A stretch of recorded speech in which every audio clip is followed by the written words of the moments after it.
Iniulat ng Central Visayas na patuloy na tumataas ang kaso ng dengue sa rehiyon. Si Desiree Matienzo magbabalita.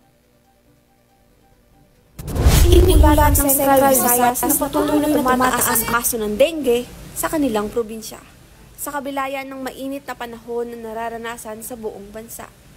Ayon sa Department of Health Central Visayas Communicable Disease, mahigit 7,000 na kaso na ang kanilang naitala sa unang quarter pa lamang ng taong kasalukuyan.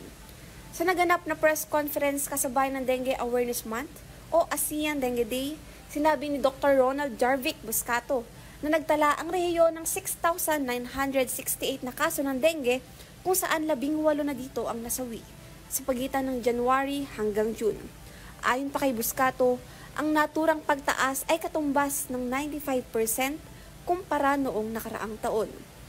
Iniugnay niya ang pagdami ng mga kaso ng sakit sa kaugaliang pag-iimbak ng tubig sa gitna ng tagtuyot na naging sanhi sa pagkakaroon ng dengue mosquitoes instant breeding sites.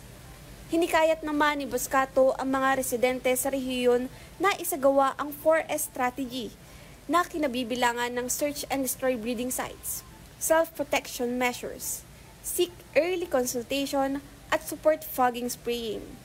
Una nang sinabi ng DOH na asahan pang tataas ang kaso ng dengue sa buong bansa pagsapit ng tag-ulan.